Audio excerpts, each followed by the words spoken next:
Ya, oke. Ini video kedua ya. Kita masih lanjutkan lagi yang tadi. Ah, Tadi sudah membahas tentang definisi logaritma. Nah, ini saya tambahkan lagi sedikit karena tadi belum saya buatkan ya. Nah, jadi ini ya, komponen-komponen logaritma ini seperti ini kira-kira cara melihatnya.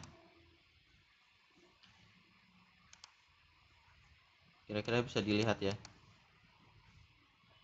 Saya ubah dulu ini in front of the text ya supaya dia di depan teks. Ini ya. Jadi komponen-komponen logaritma itu cara membacanya kira-kira seperti ini ya. Nah, ingat cara nulisnya seperti ini ya. Ini A log C sama dengan B ya. Saya jabarkan dari yang di atas. A itu disebut sebagai basis atau bilangan pokok. Kemudian yang B itu nilai dari logaritmanya atau pangkatnya. Itu pangkat bilangan ya. Nilai logaritma itu adalah pangkat bilangannya. Dan numerus itu bilangan yang dicari nilainya. Ini nanti cara mencarinya bagaimana? Oke, kalian bisa gunakan tabel, bisa gunakan kalkulator. Tetapi kalau di tabel itu basisnya 10. Ya, basis yang ada di tabel itu 10 biasanya. Nah, nanti butuh penyesuaian juga. Oke, ini definisi ya. Sebenarnya eh, fokus kita kali ini adalah membahas di video ini ya, video kedua ini kita akan membahas sifat-sifat logaritma. Nah, nanti penggunaannya kita akan lanjutkan di video selanjutnya ya. Sifat logaritma.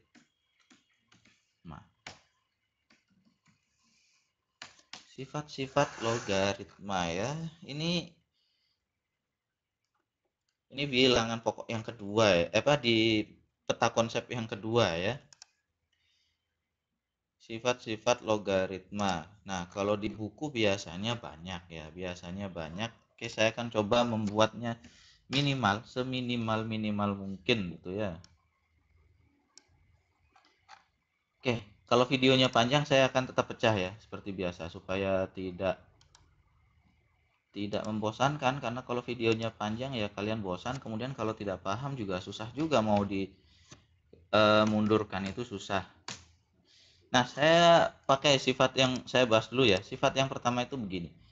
A log B kali C. Jadi yang dikalikan itu adalah B dan C-nya ya. Ini kita bisa jabarkan. Jadi ini bisa dijabarkan sebagai ini. Jadi A log B ditambah A log C. Nah, ini ya, ini sifat yang pertama. Jadi kalau dia perkalian itu bisa dijabarkan jadi penjumlahan. Dan ini kalian harus hati-hati ya. Jadi ya beberapa kadang-kadang sering tidak tepat juga menulis sifat-sifatnya ya. Bagaimana cara menggunakannya? Nanti akan ada beberapa momen ketika kalian itu harus menggabungkan yang terpisah dan memisahkan yang sudah bergabung begitu ya. Nah, kita akan coba saja ya, contohnya ya. Contoh.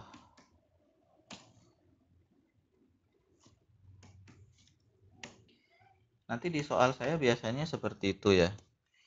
Terkadang yang sudah terpisah harus digabung, terkadang yang bergabung suruh pisahkan gitu. Nah, contohnya begini ya.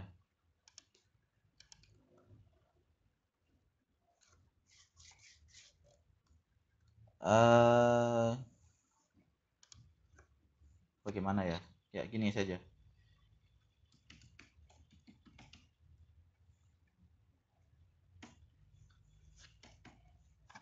Ini agak lama juga ngetik equation. Misalnya ya, 5 logaritma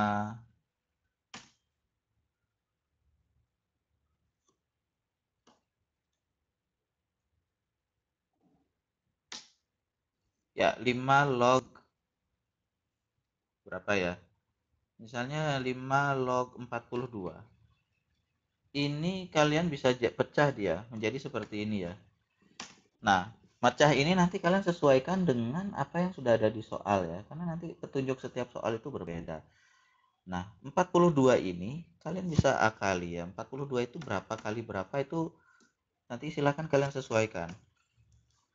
Kuncinya tetap kalian harus hafal perkalian pembagian. Kalau tidak bisa ya gunakan one faktor juga ya untuk membantu.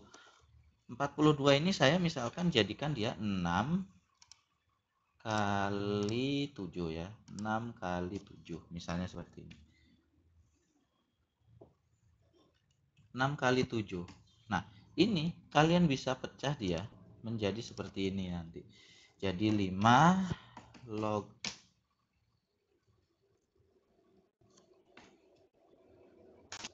6 ditambah ini ya, ditambah dengan 5 log 7. Bisa seperti ini. Apakah harus begini ya? Tidak mesti juga. Kalian lihat nanti petunjuknya dia itu berapa dengan berapa ya. Itu salah satu contohnya seperti itu. Nah,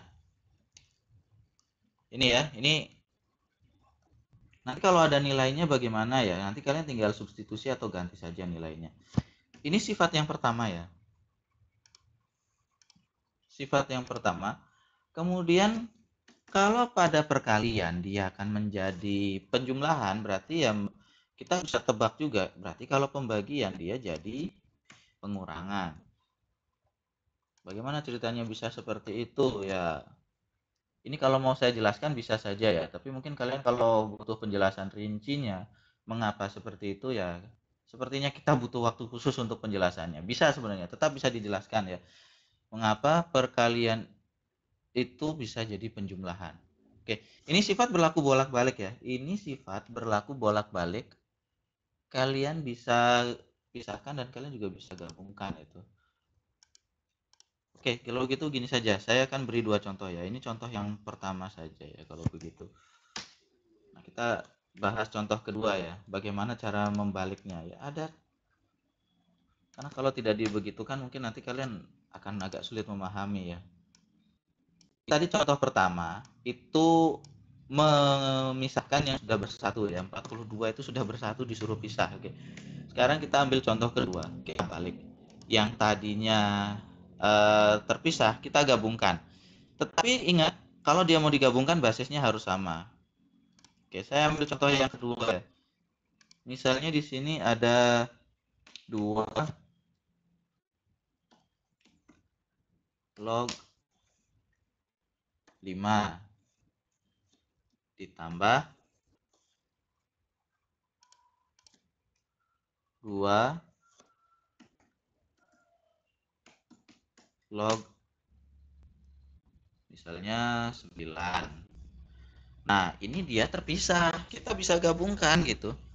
Kita bisa gabungkan gunakan sifat yang tadi.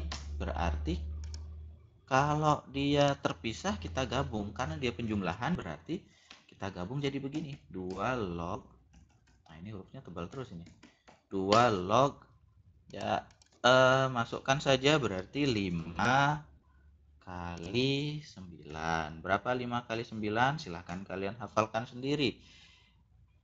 Ya, silahkan kalian hafalkan sendiri ya. 5 kali 9. Saya tidak akan bahas detail di situ ya. Berarti di sini 2 log 5 kali 9 itu 45. Ini contohnya ya. Jadi sifat ini berlaku bolak-balik ya. Hati-hati nanti karena ada beberapa yang terkadang dia mirip gitu ya, tetapi beda gitu ya. Itu berbeda. Nulis logaritma pun kalian harus hati-hati karena ketika dia ditulis di depan besar itu artinya beda. Sehingga kalau kalian tulisannya tidak tepat seperti yang seharusnya di definisi, tetap akan saya minta kalian untuk memperbaiki. Nah, ini sifat yang pertama ya. Kita ternyata sudah hampir 10 menit juga ini videonya. Oke. Berarti untuk pembahasan sifat pertama kita cukupkan sampai sekian. Kita akan membahas sifat selanjutnya ya. Kita akan bahas sifat selanjutnya di video selanjutnya.